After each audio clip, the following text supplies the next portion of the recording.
Form ready, sir? Yeah. आपका पिछला annual checkup कब हुआ था? August 5th last year. How long do I have before my appointment? I have a flight to New York to catch. आपके आगे 2 patients हैं sir.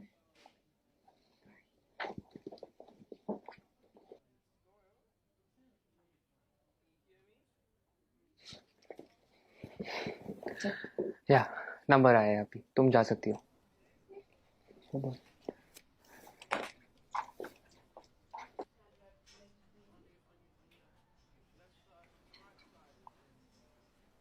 आप software engineer हो क्या?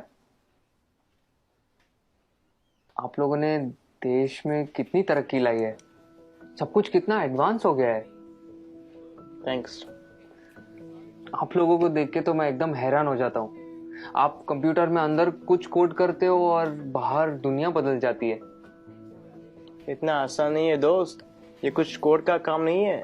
काफी मेहनत जाती है इसके पीछे. कॉम्प्लिकेटेड है, काफी कॉम्प्लिकेटेड.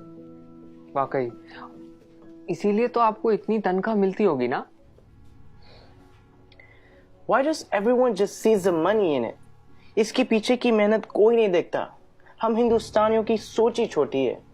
Just because मैं पूरा दिन एसी ऑफिस में होता हूँ और ऑब्वियसली मुझे पसीना तो आता ही नहीं होगा, राइट? आप लोगों को ताकत यूज करनी होती है, हमें दिमाग लगाना होता है. ये बाल सफेद ऐसे ही नहीं होते. Let me give you an example. वो ECG मशीन देखो, सब कुछ कंप्यूटराइज्ड है.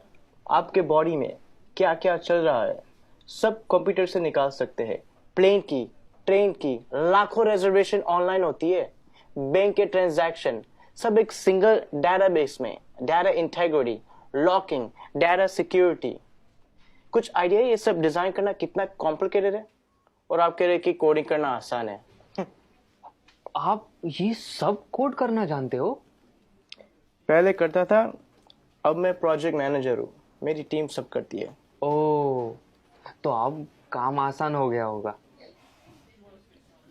इस फील्ड में कुछ आसान नहीं है. जितना ऊपर जाओ उतनी ही रिस्पॉन्सिबिलिटी बढ़ती है, काम बढ़ता है, स्ट्रेस बढ़ता है. कोडिंग और डिजाइनिंग ये फिर भी आसान है, लेकिन अब मुझे पूरी टीम संभालनी पड़ती है. 10 लोगों को हर रोज जवाब देना होता है. क्वालिटी मेंटेन करनी होती है. 2 घंटे ईमेल ना चेक करूं तो लोग पैनिक करने लगते हैं. एक साइड से रिजल्ट का प्रेशर होता है और दूसरी साइड को कस्टमर को रिप्लाई करना होता है. रिक्वायरमेंट्स बदलती रहती है और यूजर्स को कुछ और चाहिए होता है और आपका बॉस कभी सेटिस्फाइड नहीं रहता है. दोस्त, शायद तुम्हें पता नहीं है टेंशन और प्रेशर साथ में हैंडल करना कैसे होता है. मुझे पता है सर, टेंशन और प्रेशर दोनों साथ में हैंडल किया है. 6 साल पहले की बात है. हम लगभग 30 लोग रात के 3 बजे पॉइंट 4875 को कैप्चर करने के लिए बढ़ रहे थे. दुश्मन ऊपर से फायरिंग कर रहा था. अगली गोली किसके नाम पे लिखी थी पता नहीं था. उजाले से पहले हमें वहां पहुंचना था. वक्त काफी कम था हमारे पास. होश तो तब आया जब अगले दिन हम चोटी पर तिरंगा लहरा रहे थे और तब हम बचे 30 नहीं 4 लोग थे. आप Subedar Sushant from 13 Jammu and Kashmir Rifles on duty at P4875 in Kargil. मुझे बताया गया है कि मेरी टर्म पूरी हो गई है और अब मुझे सॉफ्ट असाइनमेंट का ऑप्शन दिया जाएगा. पर आप ही बताइए सर, काम आसान करने के लिए कोई अपनी ड्यूटी छोड़ सकता है क्या? उस दिन हमारा एक जवान दोस्त बर्फ में जख्मी पड़ा था. उस पर दुश्मन की गोलियां चल रही थी. हम सब बंकर के पीछे छुपे हुए थे. उसे बचाना मेरा कर्तव्य था और मैं उसे बचाने जाने वाला था, मगर मेरे कप्तान ने मना किया और कहा कि तुम नहीं जाओगे.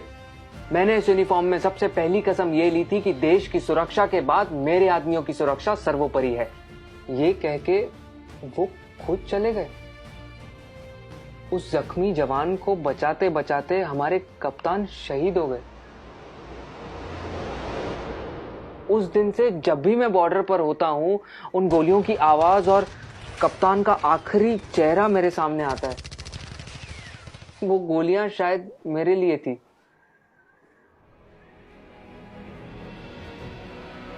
टेंशन और प्रेशर दोनों के साथ काम करना जानता हूँ मैं। Sir, can you please on? या श्योर।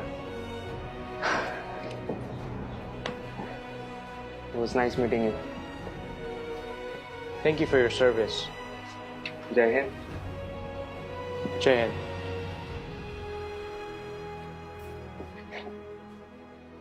कभी खुद की जिंदगी से शिकवा होने लगे अगर, तो एक फौजी की जिंदगी के बारे में सोचना।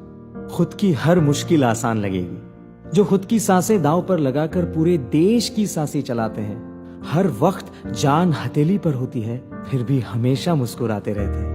जिन्होंने डर को भी डराया है और देश के लिए जीना क्या होता है, ये इन सरहद के पहरेदारों ने हमें सिखाया है। तो अगली बार जब कोई चुनौती तुमसे तुम्हारा सुख चैन छीनेगी, तो एक फौजी की जिंदगी के बारे में जरूर सोचना। खुद की हर मुश्किल आसान लगेगी।